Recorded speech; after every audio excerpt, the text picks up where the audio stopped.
Hey everybody, welcome back to another edition of Printings Alive with me, your host, Warren Werbitt. And today is a special day, although every day on my podcast is a special day. But let me get into it. Today on Printings Alive, we have someone I'm really excited and proud to have on the show. We have Bettylyn Krafft. I'm smiling because I got her name wrong before as usual, but I got it right now. A powerhouse advocate for the future of our industry and a keynote voice behind the Phoenix Challenge. If you care about the next generation of print, and damn, you should care, this conversation matters. Since 1998, the Phoenix Challenge Foundation has been quietly doing the real work, recruiting, educating, inspiring students to pursue careers in flexography. From hands-on high school competitions to year-long college challenges that mirror real-world industry problems, they're not just talking about workforce development, they're building it. So far, they've given out tens of thousands of dollars in in scholarships, because I was reading ahead. But honestly, the bigger impact is the confidence, the skills, and the passion that we're putting back into the industry. And we know that this industry needs it, because that's what we're all talking about. This episode's about education, opportunity, flexo, and why supporting young talent isn't optional, it's survival. And you know what? For all you people with kids, I don't even have to tell you anymore. You know what you have to do. You have to help us. So let's get into it. Welcome, Bettylyn Krafft. How are you? Hi, thank you for having me. And I'm so excited about being here. And Maureen, you just do such a great job. Really, really do a great job. Thank you. Oh, you have nothing? You want to add more to that?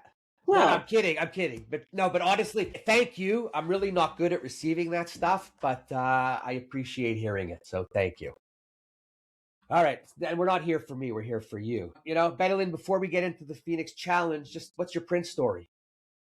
so my print story is I actually answered ad for mechanical aptitude back in a long time ago, we'll just say. And I went to work for Harper Corporation of America, stayed there for about 8 years and got into analogs roles, helped start the technical services department there.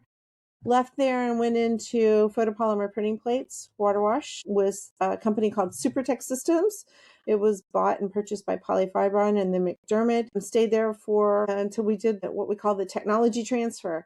Stayed that and then went into another little company for a short amount of time that was a replacement for Sticky Back. And the whole time I was like, I need to do more with kids. I like working with the kids. And more importantly, I love sharing flexography with people. And so I judged the first 2 years of the Phoenix Challenge. It was started by an amazing individual. Her name was Diane Teague. She unfortunately has passed away now. But Diane had me judge that first 2 years. And then she came to me and she said, I'm going to retire. You need to let this keep going. So I did. And then I did that for a couple of years and I was like, man, we could do so much more if I just knew how. And so I went to Ron Harper, who was my first employer. And I said, this is my passion. This is what I want to do. Can you help me? And he did. And we set up the 501c3 and we made it, the rest is history. We made the challenge for the high school, and then the college people got mad because they didn't have a competition. And I told them, I was like, look, I said, this was designed by the teachers. I just implement it. So if you want me to do a college competition, then you'll have to design it. And they did. And so now we implement that. And then one thing has led to another. And it's been awesome. It's been the greatest adventure that I could ever even imagine.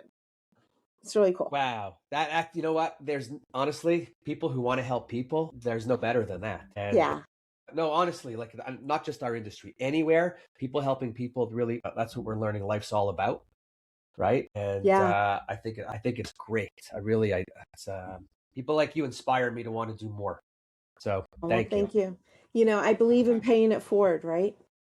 And that's what we do. We pay it forward and we teach them what's in our heart. And my passion is about flexography. And I love working with people to bring them into the industry. And it's really cool to watch the light bulbs go out, especially with the young people. High school challenge is amazing. It's skills based. We do, if you don't know about it, a 2.5-day competition. And they do pre-press, and they do math, and they do a knowledge test. They do a plate making test, and then they run a printing press. They have to take 2 colors, register it, print what we call sellable stock, and then they have to clean it up in an hour and 45 minutes. And then we give them tours and all kinds of other stuff that go along with the high school one. But then the college one is so different. The college one, they have to work with a nonprofit or a small business, and they have to rebrand them, and they have to take them through the whole process and create up to 3 printed products flexigraphically. And then they do a presentation in front of it. And the lives that those kids have touched by paying it forward, by changing small nonprofits and changing small businesses, has been incredible. But the knowledge that they've gained doing it is even more so. So it's a win-win situation for them. It's really Yeah, I'm cool. even thinking for young people to be involved in something where, again, helping people, doing something nonprofit. Yeah. That's another area that young people need to be taught and or trained in going forward, right? Because it's just a different world we're living in today, and not everybody gets it.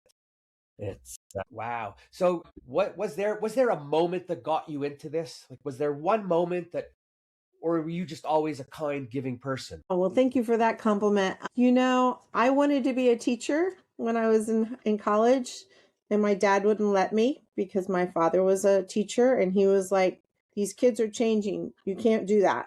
You need to go make money. So, but I was like, I really like teaching.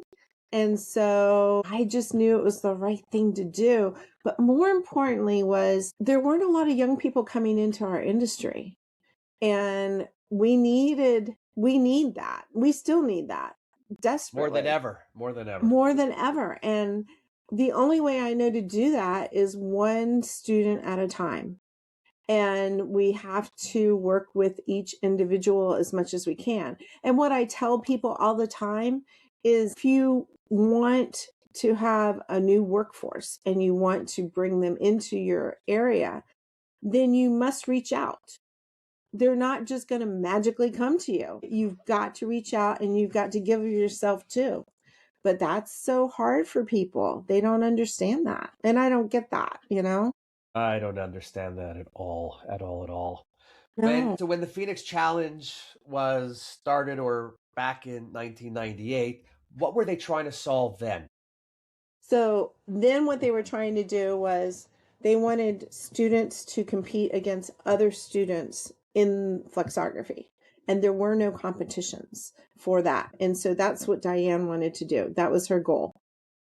What happened though was the teachers got so excited about watching the kids and the light bulbs going off and all that kind of stuff that it just started to grow. Unfortunately, in the States, well, in Canada too, actually, education has been about how many butts we have in the seats. It's not necessarily about making the students vital citizens to pay taxes and have a real job, right? So Politics. yeah, it's all about politics, and it's not about the individuals. So one of the things that we do with the Phoenix Challenge is we try to work with as many graphic arts communications programs, and we try to add flexography into those programs. But it really comes from the teacher. If they have the passion to make sure that the students are having successful careers and can, be successful outside of, not every kid is college bound. And that's one of the things that we work with. I work with both those kids who think they can't go to college because they don't have the money and would like to go to college. Then there are 2-year schools and there are 4-year schools that teach graphic arts. But I also work with the kids that don't want to go to college. They just want to go get a job. And we have a lot of success programs that way too. So we can't track our high school kids because they're minors, right?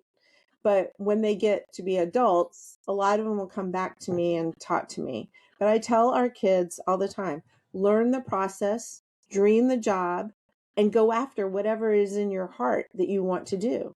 Whether it's chemistry, engineer, maybe it's production, And I get so upset with people when they say that a college student doesn't want to go into production because that's not necessarily true either. We've got college students coming out of 3 different programs that's all they really want to do is production. But they want that piece of paper, or somebody has instilled in them that they need that piece of paper. So whatever the case may be, there's a path for everybody. You just have to choose what path works for you. What's right? Yeah, there's too many people that believe in this preconceived notion of what you're supposed to do and go to school and do this. So I was college bound. And then when I got there, they unbound me and said, "You're not good." Right? Well, no, they let me in. I left on my own because I couldn't sit there. The head was spinning. The clock was like tick, tick, tick, like from the minute I got there till the minute I left. And then when I got out, all of a sudden I started doing things that I was able to use whatever my strengths were. Right. And I think today, even we hear a lot of big companies now saying that you don't necessarily have to have a college degree to get a job because it's harder to find people. Right. That they want. And think about how many people that have graduated, unless you're a doctor, an accountant, or something with that discipline. Most people don't do anything that they've studied or even remember or anything. Mm-hmm. Right. So I think it's important Right. that we listen. And how many kids were there in school when I was there that shouldn't have been there or were looked upon poorly because they had some issues? Yeah. Right? If only they gave Yeah. you out drugs then all the time, maybe I would have still been in school. But no, but it's a problem. It really is a problem today. So I think it's great, everything that you're doing, because there's a lot of people in need. What makes like the Phoenix Challenge different from, say, a traditional print education program? I think what makes them different is the support unit that we have for our teachers. And I also think our industry giving to our schools and supporting our schools makes it different. I think one of the other things that we seem to be working on is how do we teach? How do we make things hands-on? We can address the academic child and we can address the hands-on learning child. And how do we do that in the same classroom? How do we do classroom management kind of stuff? Our teachers have a couple of resources that other teachers don't necessarily have. And that is, we have a chat for all of our teachers, and they will chat about all kinds of things. Maybe it's a supplier that went out of business, or where did you get this piece of equipment? And it can be flexography to screen printing to whatever process. So that's different. And then we have a teacher's workshop when we do the high school challenge. We run a teacher's workshop, and I bring industry folks in to teach them about things they wouldn't necessarily get in a regular academic setting per se, whether it's inks or sticky back or substrates, or maybe it's classroom control. There's all kinds of different things that we work with. We also work with how do we work with learning disabilities and in the classroom with graphic communications. And then I also work with a teacher's workshop every summer. We do a two-day event for that, and they make up the program, and then I bring in the instructors to fit the program or whatever they need. And I ask them every year, what do you want to learn about this year? What should be our focus? So we have a lot of really cool things. The teachers have worked for the past 2.5 years to come up with a new textbook. And so the textbook is in process of getting official now. And they'll have that. We're really, really, really excited about it. I mean, it's been something that they've worked on for a lot, but it addresses the kids of today, because you can't teach them the same way that we were taught.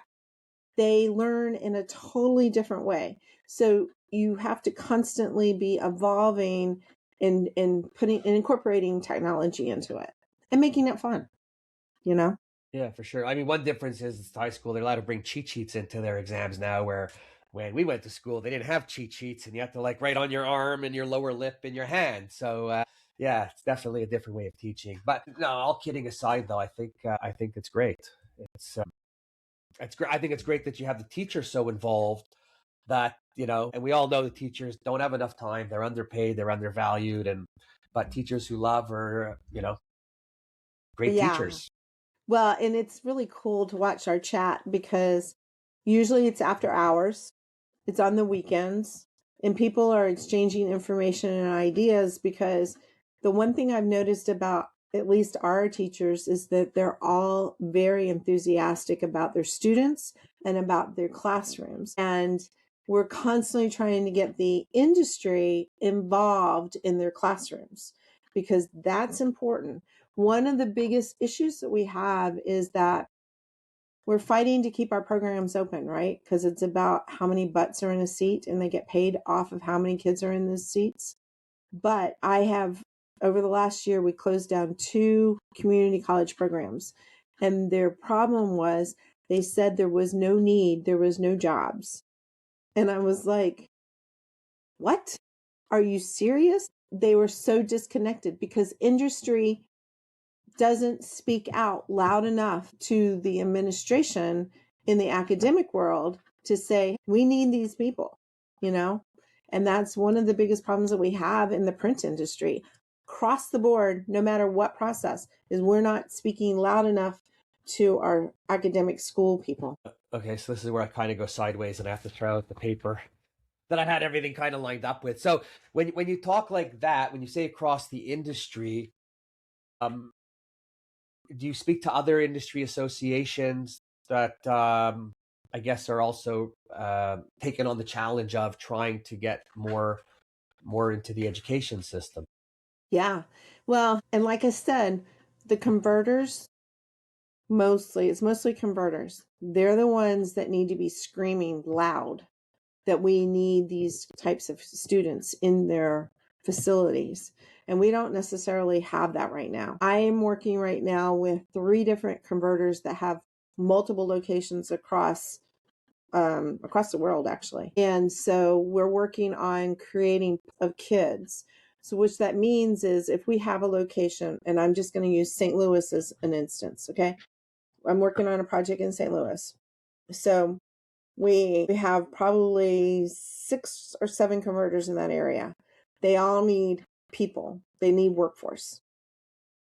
So I've been telling them, you need to go and talk to these schools to say, hey, we need these people. And then we develop a program. And then we go from that program and we give different pathways, whether it's high school to college, or high school to 2-year schools, or high school to 4-year schools. What are those pathways? And also introducing apprenticeship programs. Where can we do apprenticeship programs? Do we have funding? Yes, we have funding. There's money out there. You just have to tie it in together. And so I've been working on that a long time. And then we've successfully done it in the Buffalo, New York area. That has been a proven one. And that's the one we're starting to mimic. But it's taken a long time for us to get there. And now that's kind of where I'm spending most of my time right now, is creating those connections, creating the pathways, and trying to get people involved.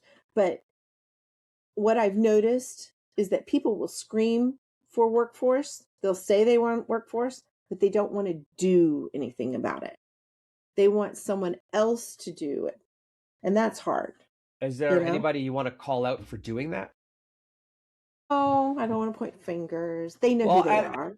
Well, no, I'm not asking to point fingers. I just think sometimes people have to be called out and put on the hot seat. Yeah. To react. Well, right? I would say mainly converters. They need to start screaming. How many converters participate in your program, or assist, or donate?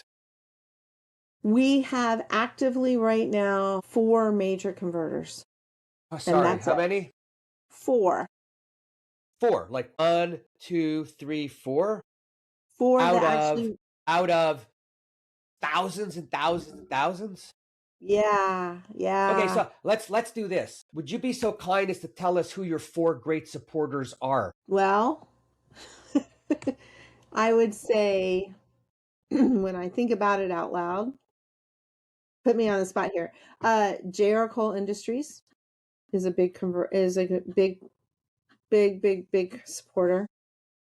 Brook and Whittle are a big supporter. T does some supporting, and in the past, Bryce Industries have been a huge supporter. Those have been the ones we've worked with the most. However, There are some that are starting to engage now because they're getting desperate.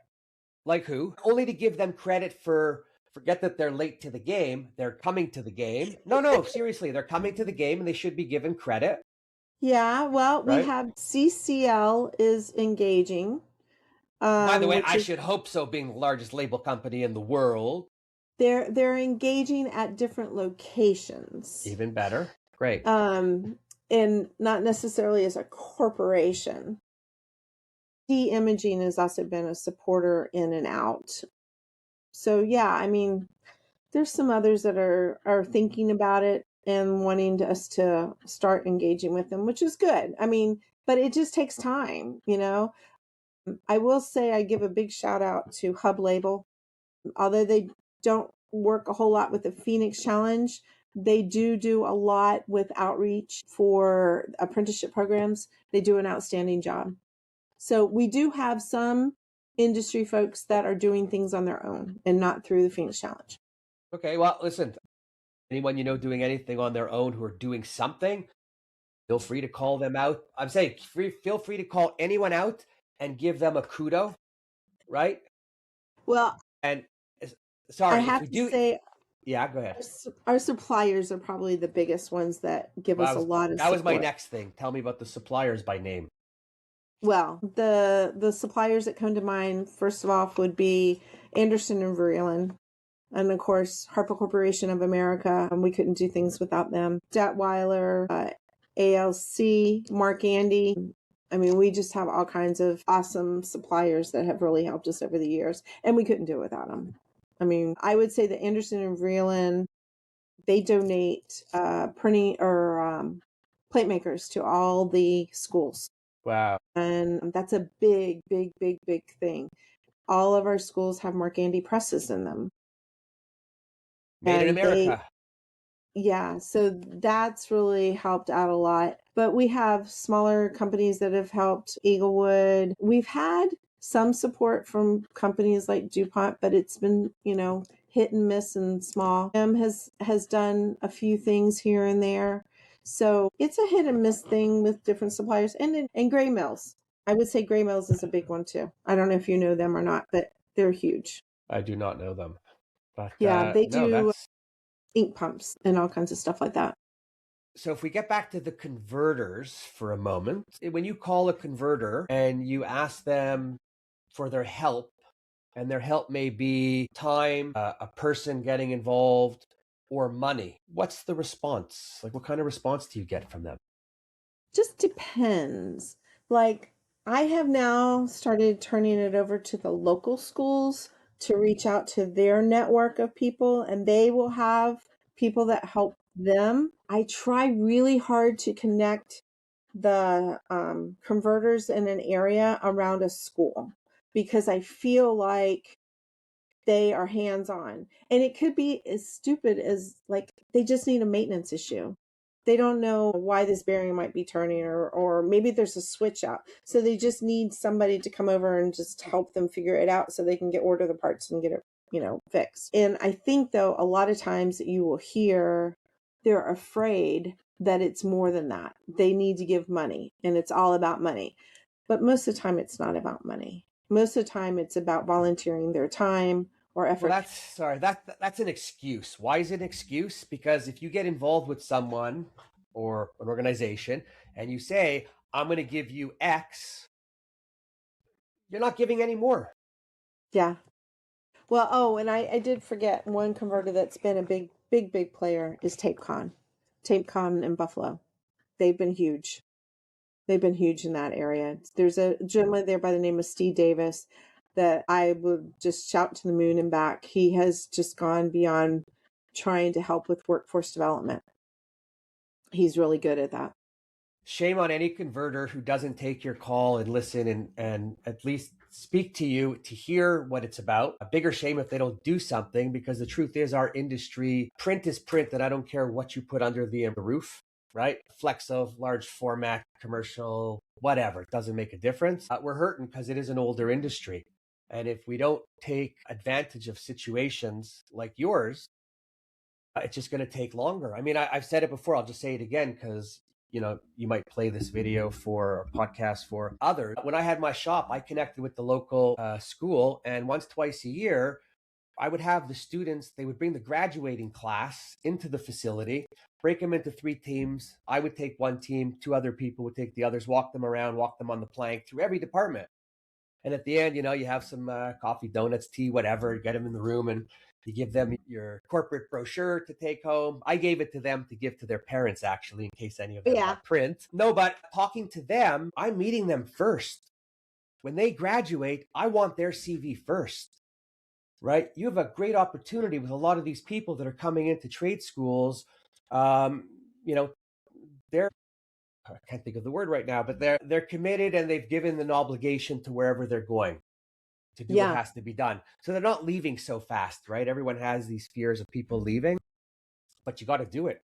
And if you're an owner, converter, and you don't do it, then you get what you get at the end. Well, I did a seminar for a converter down in Texas via Zoom, and they are active within their own group. They're not really a supporter of the challenge, but that doesn't matter to me. As long as they're getting out there and working with the kids, I don't care. But I taught them this really cool trick that gets kids every time, and that is get some loops, write them into your program, and go and get your box of Frito-Lay potato chips. Turn the package over, show them the circles of dots and their solids, and then flip it over and let them look at the chip or the Dorito or whatever. And then their eyes just light up and they get so excited when they see 4-color process for the first time, or maybe 3-color, whatever it may be. And it's amazing. And you get them every time. And then tell them, hey, you can eat these chips now. And then you really got them, right? I mean, because kids are listen, you put them at the front end of a 14-color label press or any 8, 10, 12-color offset press, have them walk a line along it and watch it go from blank or whatever metallic paper you have on, flexo more with color because there's more stations, adding more coming out the end. It's kind of like, whoa. I mean, when I first started in print, I was like blown away from whiteboard to a finished box. Right. And then you go and then you're learning, off the machine to the rewinder, from the rewinder to, whatever finishing is required after that. Yeah. Wow. It's, if we don't get kids touching, they don't know. Right. That's true. That's so true. When I think back now, I'm about to age myself again, but we would always have, you knew where we were because bicycles were outside houses. I remember being at my grandmother's house in the backyard, and with my brother, we're getting the hammers and the screws and the nails, and we're nailing wood to the trees to make a fort, or we're making a makeshift boat on a piece of a 2x4. Kids don't play or touch anything anymore. No, right? It's just these things. Yes. Like even Meccano sets were the best. You at least you started to know what you like to dabble, to play, right? And different things. And it's not like that anymore. No, it's not. It's really, and it's difficult because they don't get that. We started a program at Central Piedmont Community College too, working with now what's called Scouts. It used to be called Boy Scouts. Now it's Scouts. And I was a Beaver. Were you a Beaver? Okay. Before Scouts, there was the Beavers, and then there was I remember Scouts. the Beavers. Yeah. All right. So the Scouts now have what they call a University Merit Badge program. And flexography has been added to the merit badge for graphic communications or graphic arts. No kidding. So we started 4 years ago a program and offered the merit badge for students. I think we had about 25 students the first year. This past year, I think they offered 22 merit badges at the university, what they call the university. And we had over 250 students for that Saturday morning.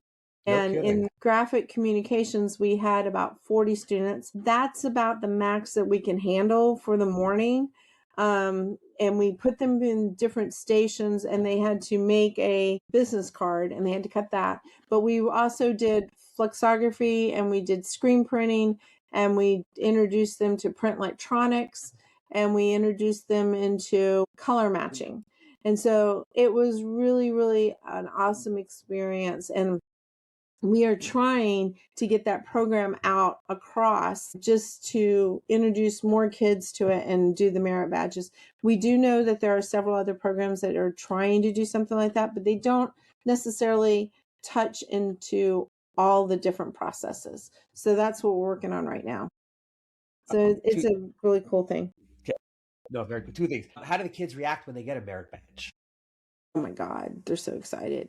They're so excited. But what's really cool is when they make their own t-shirts and they're screen printing and they pull that squeegee down and they're like, like it's that aha moment. Or when they You got to do the make color videos of that though and use that in some of the promo if they let you. Yeah, I hadn't thought about that. But we also do when they run the label press and they start adding the different colors, that's an aha moment too. And then the cool one I think is really neat is watching colors. Like when they have to mix the ink and then they do the automatic drawdown and it comes out with a different color than what they thought it would be, and they're matching it and stuff. Yeah. We have a lot of really cool things that happen. And it's interesting to watch the parents. The parents are like, I never knew. I didn't, understand that. And they never go to the grocery store again the same way, right? I Yeah, also do the crazy. chip bag with the loops, and you can see the loops are going on, and then they go through everything and they're looking at it, to see what it Nobody looks like. knows. Yeah, they don't know. Say, hey, I forgot to mention Phil Kelly at Salem One too. Salem One is a big supporter of the Phoenix Challenge. They do a lot with one of their local schools that we just put a press in was Forsyth Technical College in Winston-Salem, which is really cool. Really, really Yeah, cool. love Phil. First of all, he loves our industry like nobody else. He Yeah, is so passionate about his company, even though I think it's been bought and sold a few times and he's got some equity guys in there. Most yeah. people hate it. He's still going strong and they're just growing and busting and what a solid guy. If we can clone him and put him in more companies, the industry would be a better place. Yeah, he's a sweetheart. So I want to go back to the kids. Yes. Just their reactions, their excitement, their parents. Are their parents proud of them when this happens? Yeah, especially when you see it with the Boy Scouts, the parents are just like amazed at what's there. I think doing the merit badge in the different facilities where they have the printing presses, I think it changes people's lives. It really, really do because they look at things differently because people don't realize about packaging. And it's something that we can't live without, right? Everywhere we're around. And so people don't think about our industry as being vital and a necessity. That's the thing that really bothers me the most is that I heard a story that back in the 80s, there was this guy in the Cincinnati area who said that print was dead. And it was about the time that we started. Yes. And it was about the time we started with the Apples, right? The Apple computers and stuff. And so they were like, print's dead. It's not dead. It's growing like leaps and bounds. But that's what started the downfall of the educational system in that area. It was Apple and Microsoft talking about the future and Yeah. how, paperless and we're printing more paper on our home printers than ever before. Yeah. People Yeah. thought computers were going to end the world and they didn't end the world. Mm-hmm. And you need to know it. It's, by the way, print and dead should never, ever be in the In the same same sentence because sentence. you cannot say it positively. It's a double negative. So I just need everyone listening. Don't ever use the word dead and print together. Ever. Right? No, no. And it just breaks my heart. I mean, some things shifted in publications, right? And unfortunately, we're watching the newspaper industry pass away slowly and tortuously, which is really sad to me. But it has just gone gangbusters with everything. I mean, you think about COVID, when Yeah. COVID hit, who helped get us through it? It was the print industry. Yeah. Well, so I'm going to touch on the newspapers. It's probably the first time I ever said it because I just thought about it, but I don't really care. Anything to do with the news, they could all disappear and go away. They don't do anything positive for us. It's all negative. I don't even know why the news channels, and if somebody could answer me, I would love it. Why don't they start off with something great that happened in the day, and Yes. not always a murder, a rape, or something evil that makes your body just like do this? Why can't they be putting positive energy out? So, you know what? Fuck the news, fuck the newspapers. Something else will take their place. They could all go away. That was my public announcement for the day. Question: do you track the students that have been in the program? We track the college students. We can't track the high school Well, because students they're minors, you'd get in trouble. because they're minors. However, I will say that a lot of the high school students will come back and will engage with us at some point or another. I had a teacher who actually no longer has a program because she was one of those programs that they closed. The CTE director closed it down because there wasn't enough interest, which wasn't the truth. She called me. She lost her program like 6 years ago, and she still keeps connected with me. And she called me probably about 4 or 5 months ago, and she said that she had run into one of her students who had competed in the challenge, who took heart of what I said about dreaming the job and doing whatever you want to. She's now a chemist for Sun Chemical, No and she kidding. makes Flexo inks. And she said when Wow. she ran into her at the grocery store, she said, "Will you let Mrs. Krafft know that I am in the Flexo industry and that I'm making Flexo inks?" So I thought that was Wow. pretty cool. That is. So I would reach out to some of these students or all of them and see who's interested and have them do little testimonial clips or say something to be showing to future students or to be showing to Well, parents. that's a great lead into something that we're doing right now. I'm Oh my so God. So excited. tell us. Yes. So there is a young man. His name is Josh Sigmund, and he has just been appointed to the Phoenix Challenge board. Josh, I've known Josh since he was 14, 15 years old. He competed in the Phoenix Challenge at a 2-year school, got into a 4-year school. He competed there. In his competition group, he met his wife. They dated for a little while and then they got married. Now they have a baby. And now he is a VP of Wink, or I don't think he's a VP. He's a director of development, I Well, I'll think, have at to make Wink. him a VP now that you said Yeah, that. we'll make him a VP at one point. But he has now joined the board. He judges at the College Phoenix Challenge. He is getting ready to start an alumni group. And we were waiting for, the process to go through where these young people, I want to call them kids, they're not kids, they're adults now. They have their own families, but where they were getting into that part where they could start giving back. And there's one company called Phototype, or now I think it's called Oberlin Brand. They're a pre-press house, and there's a young lady there. Her name is Nina Clark, and she's an amazing young lady. And she is now judging for the College Phoenix Challenge. And she herself went through the challenge, and now she's hired, I think, 3 or 4 other individuals that have gone through the challenge. And so she's Wow. building her team. So she's another mover shaker. And we're hoping, as you know, we have to come up with a succession plan. But what I've learned is this kind of work comes from the heart. And so we have to identify those that want to give back, have the passion, and have the heart to continue this process.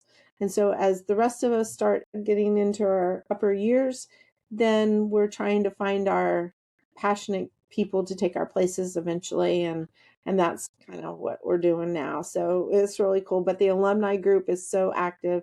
And we have 2 young ladies this year that have reached out to me. Nina is one of them, and they are going to be working with a brand new community college program that is going to compete this year for the first time at the College Phoenix Challenge. And so they're going to mentor them and kind of give them guidance on how to do the competition. So I'm excited about that too. It's really cool. So I just had an idea. Yeah. You should get some of these people, some of these testimonials, Okay. put it together in a video or in a little some type of email that could be done, and then go to FTA, the Flexo Association, and ask them to mail it to their base. They're not going to give you their list, but they shouldn't charge you either to mail it out to their entire base, even a couple times. You need to, everyone, like the magazines should be helping, the trade magazines should be helping because printers are dropping every day and then they're losing their subscription base. So they should be helping for no other reason, selfishly, to get more people into the industry so that there's more jobs in a better industry so they can get more people to advertise in their magazine. I'm just trying to think of ways to talk people into getting to do, because it costs them nothing to do that email. It's a Yes. push a button, right? So the FTA, the Phoenix Challenge, actually, the other part of the Phoenix Challenge actually came from the FTA. Cool. So then they should have no problem doing the email for you.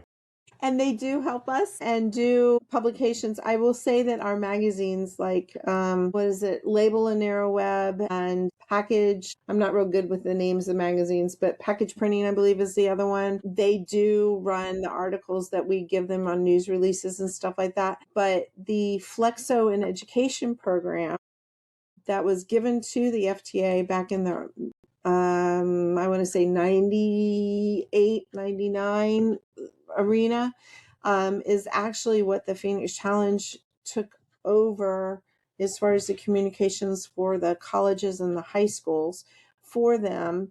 And then it has evolved. We took the competition part and we took what was needed to develop the programs. Then we took the liability for all the machines. So that's where it really grew from. Yeah, we work a lot with them, and hopefully we'll continue down that path. We'll see. We also work a lot with TLMI, and Yeah, they're a good organization. Yeah, they're a great organization. And well, like, then when you have something to put out there, like, do you send it to United Alliance? Do you send it to What They Think? Do you send it to all the people so that they should post it in their daily posts? I haven't done Print United, and I need to. All of them. You go to all of them because they all write anything, and this is really an important initiative. Yeah. And then the other one that we work a lot with now is the Corrugated Foundation, Packaging Foundation, and they are amazing. Caitlin Severo there she's a rock star. She's just a rock star, and has really helped me a lot with all kinds of stuff. Yeah. And I'm trying to branch out. I myself have learned that I need to branch out and learn about the other parts of our industry that I am not as familiar with, and try, because I feel like there's so many initiatives out there that we need to tie them together. Like, everybody's trying to do the same thing.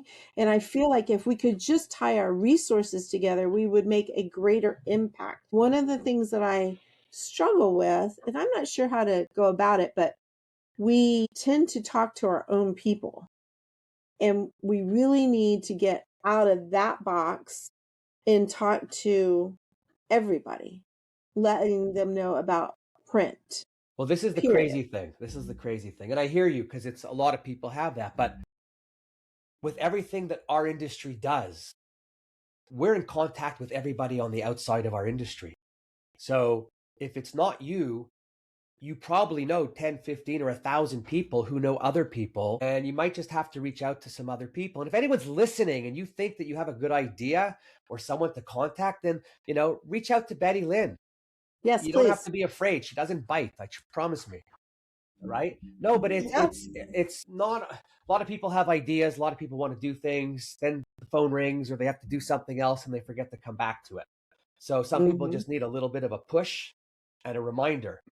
I'm thinking Graphic Arts Foundation, if you reached out to them, they could probably help you gather a whole lot of this information that you want, right? Because they would probably know of a bunch of initiatives. Printing United, What They Think, because they write them up, would know. And everyone should have a vested interest in talking, because we shouldn't duplicate anything. We should only complement each other, right? Yeah. And there's a foundation called PGSF, and they're the Print Scholarship Graphic That's Arts what I'm talking Foundation. about. Yeah. I'm just They're not good with amazing. acronyms, too many of them. Yes. And so they're amazing. They are helping the Phoenix Challenge students get to the Phoenix Challenge, and they've been helping me, and oh my gosh, they've been amazing this past year. Yeah. I mean, talk about some gem of people to work with. Yeah. They've been great. Yeah, and then there's even calling. I'm sure there's some local chapters or associations of different print organizations in different states or cities that you could also reach out to. Yeah, I've been working on that. What I would like to do is I'd like to invite you and 2 or 3 other students, present Okay. and past, to Okay. come on to one podcast so Okay. that we could talk about those that have that are going through it, those that have been through it, because there's really nothing better than for people to hear people's live experiences, right? That's true. Even though we're in the world of print and we read, when you read, sometimes if you're like me, you don't always take it in, but if you're visualizing something, it's a lot better. All Mm-hmm. right. And if there's some emotion involved, it sticks around a little longer in your head. No, really, it's I'm always amazed that there aren't more printers, big or small, offering up something. Stash Mm-hmm. for a day. If you're a small printer, $500 as a contribution to an associate. Everyone I don't. Yes, I'm not counting anyone's money, right?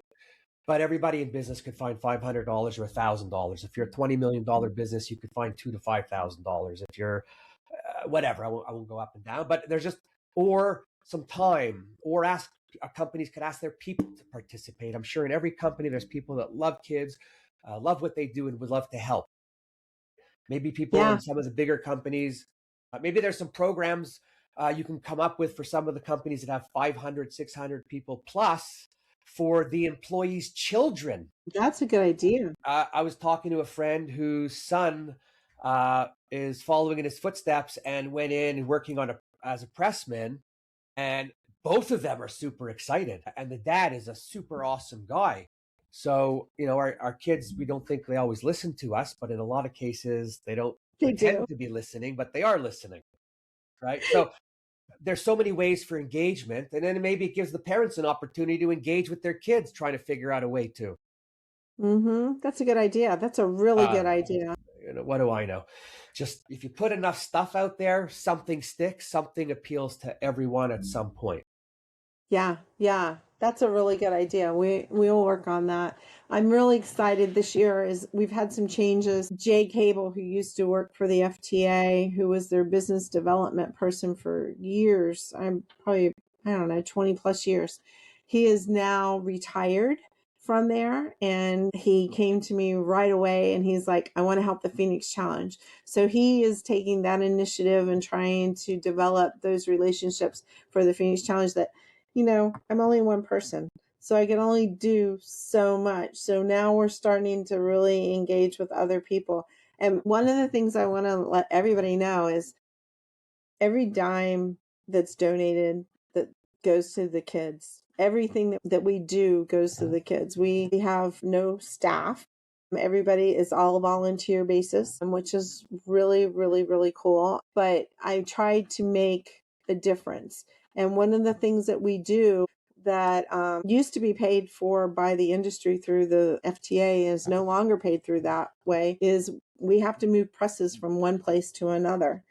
This past week, we moved a press from a college that had closed down into a high school, and that bill was a little pricey. Idea. Yeah? All the printers in that area know all the riggers because they use them. All the press manufacturers know them. Let them call up to get you a bit of a deal because it's for the kids. Yes. So we are fortunate and blessed. We work with a rigger that does that, and he goes the extra mile to And cut what's those their costs name? down. Well, he has an acronym, but the person's name is Richard Jackson, and Richard is a rock star. Thank you, Richard. And he goes the extra mile to handle it. What's But the company anybody name? needs, I was trying to think of his company name and I can't think of it because That's I just Main call him Street, Richard. by the way. But he I'll tell you what. used, When you find it, if you tell it to me, I'll put it in the description when we post the pod. all right, that sounds good. I will do that. But they're a rock star. And we have at this moment in time, 3 presses that we're getting ready to move. But regardless of how good of a deal we get, it's freight cost that get you, right? And that's the big thing. And it costs money. It just, and we have to raise that money to do that. And Everything costs money, yeah, unfortunately. well, in our competition to the high school students, we don't charge the high school students. We put them up at a Drury Inn. We fly them Wow. in. it's 2 teams of 2 and their teacher. So So we what, race. sorry, what's the budget for this competition? Well, last year it was about 23,000 to do the high school challenge, That's nothing. which, well, you might No, not no, think it's, no. In business for doing something, yeah, right? I don't think that's a lot. I don't see why you probably couldn't find 1 or 2 or 3 title sponsors to cover it. The Xeroxes of the world, the Mark Andys, which they're kind to already. You can call Heidelberg Gallus if they're listening to give something so that you could talk about them. Niels Peter, right? Rotometrics. The end is it's endless. All you yeah, manufacturers in Flexo, step up to the plate and help out. yeah, it's hard. They know they, It's not. No, they go and I'm this is what makes me crazy. But these companies, if they say no to you, they'll go spend 10 grand on meals at a show for no reason with tire kickers who will never buy a machine from them, yeah, I right? know. So, anyways, I don't want to get too excited. I still have a whole day ahead of me. No, but we could talk offline. But everybody should be helping you out in a little bit. Yeah, no, it's tough. Last year, our hotel bill was a little over $12,000, and I thought I was going to croak. I mean, it was hard, and we don't make money. We didn't even come on. We were in a negative last year on that particular project, which was fine. We made it up. We have a golf outing that we do in September, and we had enough sponsorships that we were able to cover the deficit of what we had.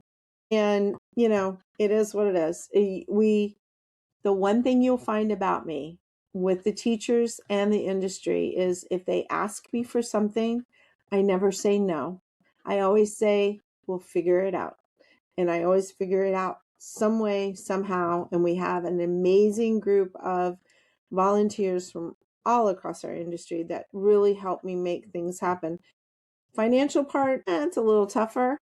But I'm hoping Jay's going to be able to mend that because so often I would go down the aisle and ask people for money or ask for sponsorships of some sort, and it could be as little as $250, and people would turn and go the other way, and they just don't want to do that. It's hard and to get them and to and put it's a those. shame because the mistakes in people's places, the things in life, it really is not a big thing. Anyways, if there's anyone you would like me to call to ask for money, I'd be happy to call on behalf of the kids Thank you. and Thank the you. industry. And if there's anyone listening and you want to do that, then reach out to Bettylyn and tell her that you're happy to call. I mean, Yeah. if we don't get a movement of everybody working together, we're not going anywhere. I've only heard for the longest time about, my estimator's getting old, my pressman's getting old, this person's getting old, the owner's getting old. But if you want to sell your business or you want to pass it on to another generation, you got to have people. Yeah. And the And if only you way we're going to get it. and if you have young people in your company, ask them to help you entertain and bring in more young people. Really, wow. Yeah. Wow. So Yeah. I'm It's going to say crazy. this, and you're probably not going to be happy that I'm saying it, but I think Oh, everyone no. should know. No, but everyone should know that you work for free, Yeah, I right? do. I mean, we were Yeah. chatting. You even told me your husband gave you shit for not earning any money.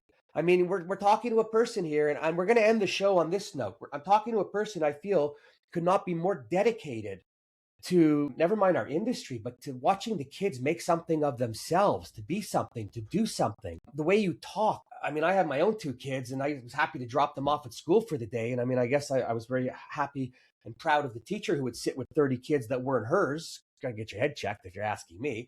But to the people, no, but to the people that do that, like my Yeah. heart goes out because that is the future of this planet, Yes. right? And if everybody, and I'm not saying everyone's perfect, not even me, but everybody has to find it in themselves to do a little bit, to move that little needle out of their comfort zone and help out.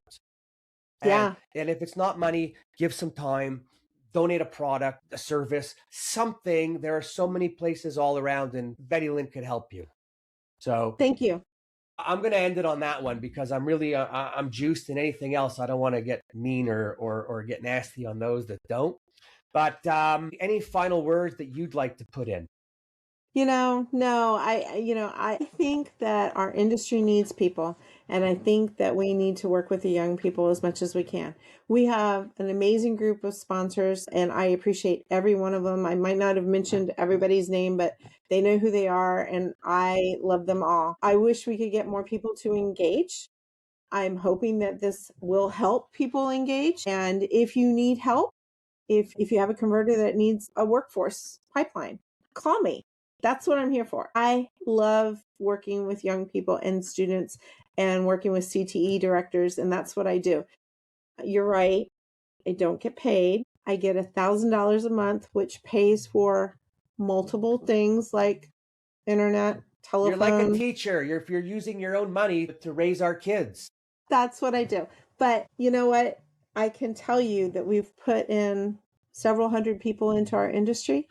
They have successful careers, and they're passionate and they love what they do. And I think that the more seeds we plant and the more that we nourish those plants and seeds, then we'll get there. But we have to do it together, and we just need more people.